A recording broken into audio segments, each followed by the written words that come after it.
morning. Today we are going to deal with how to find out the centroid of an unsymmetrical section as shown in the figure. Here's a section. This is usually called a channel.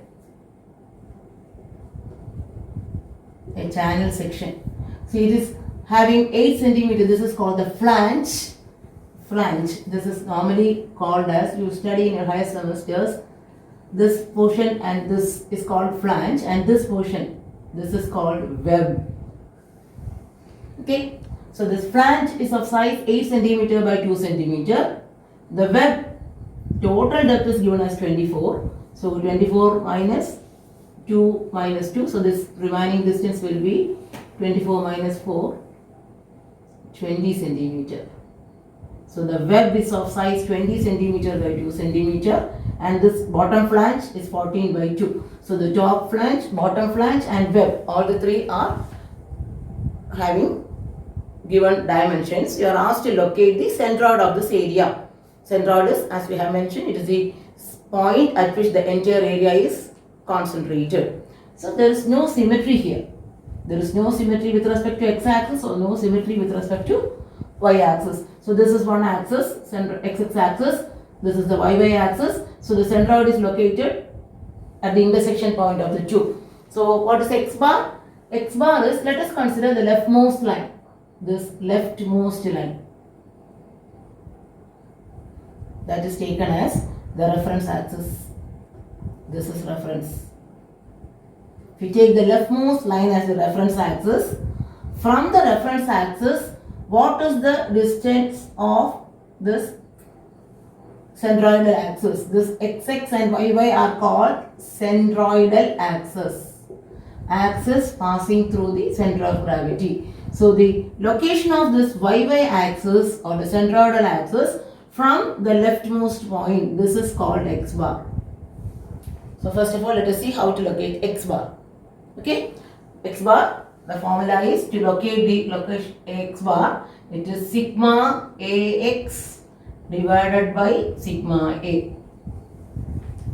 So the distance of the centroidal yy axis from the left line, that is x bar. We are going to find out that. For that, we can divide this total figure into 3 rectangles. Say one rectangle. This is the first rectangle. I will mark it as 1. First area. This is the second rectangle. This vertical one, I will mark it as the second area.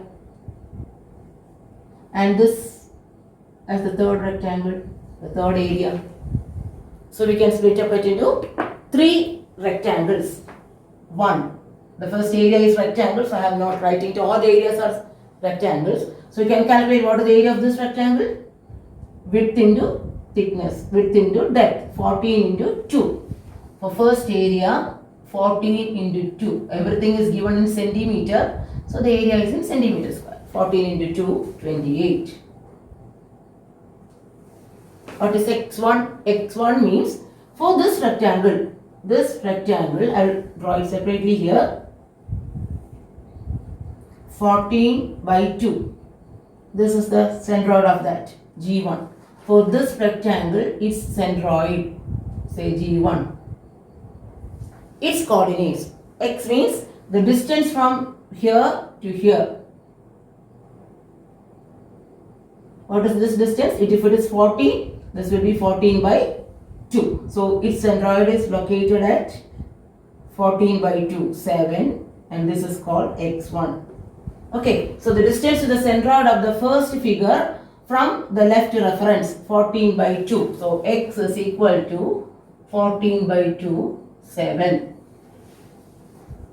Okay, next let us start with this. Now what is y1? y1 is this distance. Distance to the centroid of that figure from the bottommost line. Bottommost line is taken as reference for finding y bar. So this is also another reference axis, bottommost line. Let us finish this first. Let us find out x1. x1 for that first figure is 7. Okay. Now coming to the second figure. Come to the second figure. Second area. Area 2. Area 2. Width is 2 and depth is 20. So area is 2 into 20. 40. What about its centroid from this axis? Its center of gravity say G2. If this is G2, what is the distance? This distance is, if totally it is 2, it is 2 by 2, 1 centimeter. So x bar is 2 by 2, 1. Okay, distance to the center of the second area from the leftmost line. Now consider the third area. Third area is also a rectangle. It is 8 by 2. Third area is 8 by 2. What about its centroid? Say this is G3. Its center of gravity from here. This totally 8, so this distance is going to be 8 by 2, 4. Okay, so what we have done now? We have split up into 1, 2, 3 rectangles. Have written the area of each rectangle and we have found out the distance of the centroid of each particular figure. We have taken out separately and the distance from the left line, that is x1, this is x2, this is x3. That is what we have marked there. Now similarly, we have to take the bottommost line as reference axis. Take the bottommost line as reference axis and distance to the centroid G1 from the bottommost line. This is y1.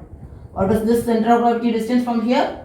If it is 2, this y1 will be equal to 2 by 2. So y1 for the first figure, it is 2 by 2, 1. For the second figure, this rectangle, if it is 20, this is going to be at a height of 10, isn't it? For that rectangle, from the bottom of that rectangle up to this will be 20 by 2, 10. But what we want is y2 distance is nothing, not this 10. We have to take the bottommost line. From the bottommost line up to this point. So it is 10 plus 2. So y2 is nothing but 20 by 2 plus 2, 12. That is the centroid of the second figure is at a distance of 12 centimeter from the reference axis. Now consider the third one. For the third one, its centroid is, say from here, it is 2 centimeter. So from the top, it is 1. That will be easy. Its centroid is from the top 1, or here also it is 1, 2 by 2. So we want the distance from this particular point up to this bottom. So what we want is, this is y3.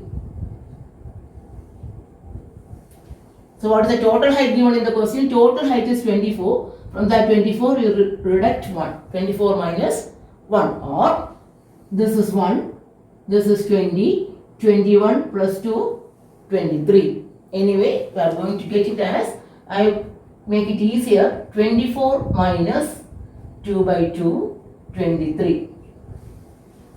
So distance from the reference axis up to its centroid. Either we can take this as 1 plus 20, 21, 21 plus 2, 23. That is one way. Or totally it is 24. Its centroid is 1 from the top. So 24 minus 1, 23. Anyway, the answer is 23.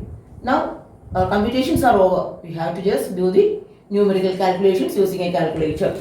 So x, multiply a into x, 28 into 7 here. 28 into 7 will work out to 196. 28 into 1 will work out to 28. 40 into 1, 40. 40 into 12, 480. 16 into 4, 64. 16 into 23, 368. So next we have to find out is sigma A. Then we want, what we want next is sigma AX, sigma AY. So add it all together, 28 plus 40 plus 16, it works out to 84. Then 196 plus 40 plus 64, it works out to 300. Then sigma AY. We add 28 plus 480 plus 368, 876. Just apply the formula. X bar is equal to sigma AX by A. Sigma AX is 300. 300 by 84. 3.57. Y bar. Sigma AY by sigma A. Sigma AY is 876 divided by 84, 10.43 centimeter. So the centroidal axis, the coordinates are x bar, y bar, 3.57, 10.43 centimeter. That means we have got the answer. The centroid of this section is from the left end, it is located at 3.57, and from the bottommost line, it is located at 10.43 centimeter. So for unsymmetrical sections, we have to find out x bar as well as y bar. So these two examples which we have done in the last two videos are figures comprising only of rectangles. Next, we will see a figure or an area comprising of different shapes, rectangle, triangle, semicircle or quarter of a circle, etc. So for that, we have to study what are the center of gravity of each of these sections. So that we will be discussing in the next video. A composite section comprising of areas of different shapes. Thank you.